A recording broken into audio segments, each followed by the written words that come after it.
पांडवों के पास इतना खजाना हुआ करता था कि अगर वो खजाना आज सरकार को मिल जाए तो भारत दुनिया का सबसे अमीर देश हो जाए। लेकिन ये खजाना गया कहाँ? पांडवों के जाने के बाद उनके खजाने का क्या हुआ? आज अपनी इस रिपोर्ट में हम आपको इस सवाल का जवाब देने वाले हैं। आपको बता दें कि पांडवों के खजाने को लेकर दो अलग अलग कहानियां बताई जाती हैं। पहली कहानी जुड़ी है हस्तिनापुर से। कहा जाता है कि हस्तिनापुर के जंगलों में बेहद आगे जाकर पांडवों का खजाना दबा हुआ है। इतना ही नहीं, जंगल में खुद भारत के पहले प्रधानमंत्री जवाहरलाल नेहरू के कार्यकाल के दौरान गड्ढा करवाया गया था। जब ये गड्ढा खुदवाया जा रहा था तब महाभारत काल के कई प्रमाण मिले थे, लेकिन 40 फीट तक गड्ढा खोदने के बाद इसकी खुदाई रोक दी गई। हस्तिनापुर के स्थानीय लोगों का दावा है कि इसी खड्डे के नीचे पांडवों का खजाना दबा हुआ है। हालांकि इस बात का कोई प्रमाण नहीं है। आपको बता दें कि ये जमीन सरकार के अंतर्गत आती है, जिसकी वजह से किसी भी शख्स को यहाँ खुदाई करने की अनुमति नहीं है। दूसरी कहानी जो कि पांडवों के खजाने को लेकर सुनाई जाती है वो जुड़ी है हिमाचल प्रदेश से।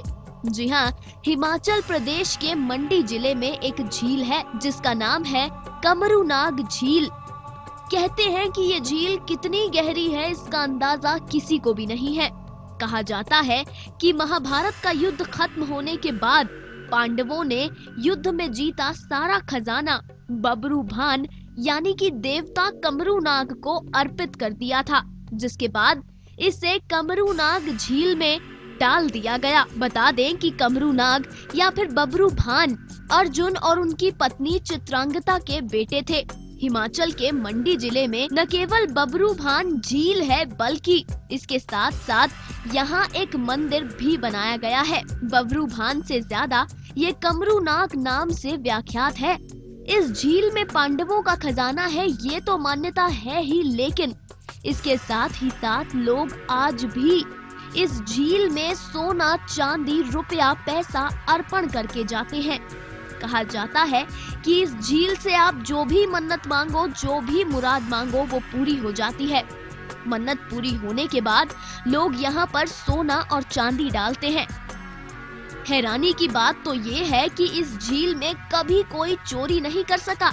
यहाँ के स्थानीय लोग ये दावा करते हैं कि जिसने भी इस झील से पांडवों का खजाना निकालने की कोशिश की है या फिर श्रद्धालुओं के जवाहरात चुराने चाहे हैं, उसके हाथ में सोना नहीं मिट्टी ही आई है। साथ ही साथ वो अपनी आंखों की रोशनी भी खो देता है। हालांकि झील के ऊपर तैरता हुआ खजाना सोना चांदी साफ साफ देखा जा सकता है। गर्मियों के मौसम में तो झील नोटों की चादर से ढकी रहती है। आपको एक और हैरान कर देने वाला सच बताते हैं। सर्दी के मौसम में हिमाचल में बर्फबारी होने पर कमरूनाग मंदिर में बेहद ठंड बढ़ती है। इतनी सर्दी कि यहाँ कोई भी पुजारी नहीं ठहरता।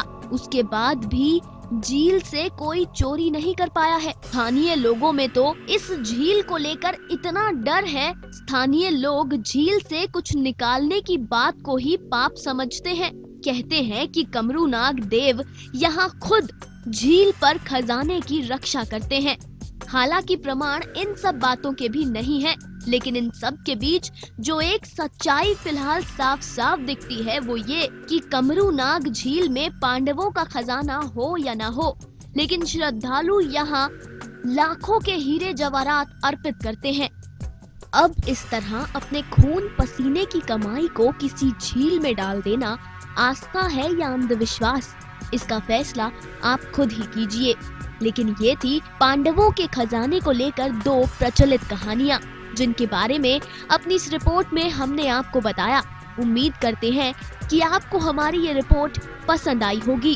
कथा सागर की पूरी टीम सदैव आपके सुखद जीवन की कामना करती है। कथा सागर डेस्क रिपोर्ट। हर अपडेट के लिए सब्सक्राइब करें